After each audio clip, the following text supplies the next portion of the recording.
Bonjour, je m'appelle Maria Vaca. Je vais vous présenter un exposé sur le site. Je vais commencer par faire une présentation générale de la pièce qui comprend la biographie de l'auteur, le genre de la pièce ainsi que le contexte de l'œuvre et l'influence qu'il a eu pour écrire la pièce. Qui est Pierre Corneille? C'est un dramaturge célèbre pour cette pièce de théâtre au dilemme cornélien, auteur du cycle. Comme dramaturge foncé du XVIIe siècle, Pierre Corneille s'est démarqué de ses contemporains par une œuvre théâtrale riche et moderne. D'abord, fortement inspiré par la comédie, il glisse peu à peu dans la tragédie, toujours avec talent, grandeur, liberté et générosité. Pierre Corneille est né à Rouen le 6 juin 1606 au sein d'une noble famille. Né de 6 enfants, il fait ses études au collège des Jésuites à Rouen. Brillant, il s'est passionné pour l'art de la rhétorique et les thèmes antiques.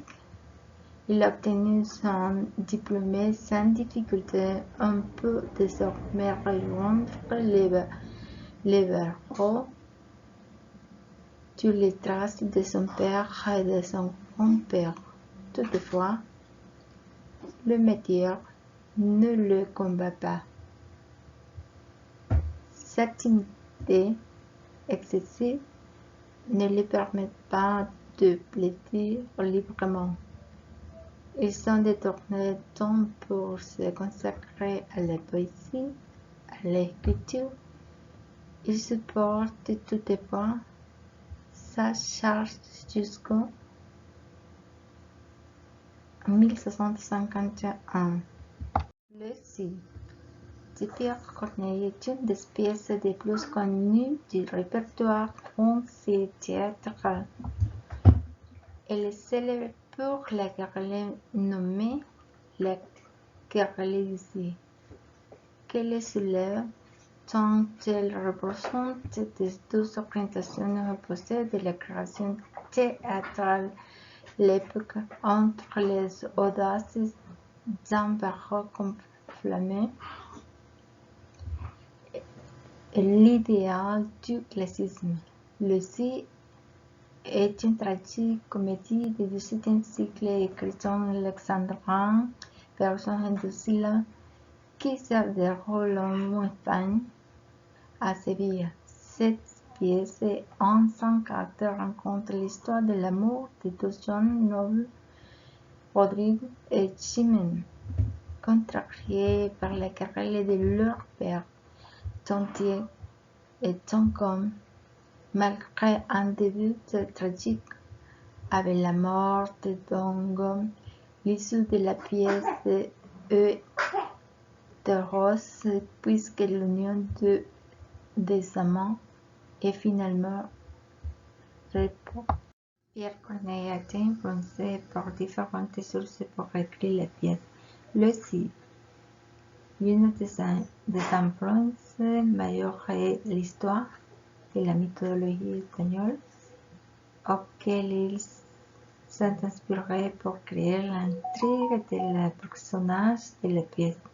Corneille s'est basé sur les poèmes épiques, les gestes de la mocedad de Rodrigo, l'enfance de Rodrigo du romancier espagnol qui rencontre les éclats du oro espagnol Rodrigo Díaz de Vivar, surnommé El Cid. Ces poèmes épopées médiévales racontent les aventures de l'amour du Cid, ainsi que ses luttes contre les Moros. En plus de romans espagnols, Corneille s'est également inspiré des reliefs classiques, de la tragédie grecque et de la rhétorique aristotélicienne. Il a intégré dans sa pièce des éléments de courage, d'honneur, de passion amoureuse, des conflits familiaux et des dilemmes moraux, caractéristiques des tragédies classiques. Un débat intérieur est un poème publié à Paris en 1837 et joué pour la première fois au Théâtre du Marais en janvier par Pierre Corneille. L'œuvre s'inspirait d'une pièce espagnole, Les Mocedades del Sud, écrite en 1078. Questionnement des dilemmes universels de l'existence humaine. Les thèmes récurrents de la mort, de la justice, du destin et de l'honneur les déploient avec une intensité émotionnelle qui touche au plus profond de notre être. Courant littéraire baroque saillit et inaugure l'époque du classicisme et période des tragédies dramatiques s'évente à l'époque. Une controverse intérieure présente Rodrigo dont le père a été supplété pour les contes de chaussures entre bon de son père pour l'amour de Jimène, fille du comte. Cette dispute sont formées de monologues que nous nous attarderons afin de démontrer que les heures doivent trancher pour une solution honorable. Nous verrons que ce conflit cause une douloureuse problématique pour les héros qui, à la recherche de trouver une solution, ils qui prennent une décision libératrice. L'extrait d'un débat intérieur présente Rodrigo, dont le père a été supplété par les contes, doit choisir entre le bon de son père ou l'amour de Jimène. Il est du conte. C'est un débat sous forme de monologue que nous nous attarderons afin de démontrer que les ordres doivent trancher pour une solution honorable.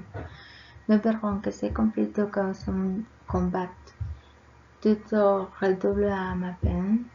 Par ailleurs, les versets courts produisent des effets de chute qui mettent en valeur l'émotion de Rodrigo. Les versets plus longs permettent quant à de développer le raisonnement, d'établir les conséquences des choses qu'il doit faire. Par exemple, il faut un père d'une maîtrise, la mère malheureuse, l'autre indigne, curieux, une émotion intense. Rodrigo s'exprime dans un registre libre. Le discours de Rodrigo est ainsi ponctué de phrases interrogatives.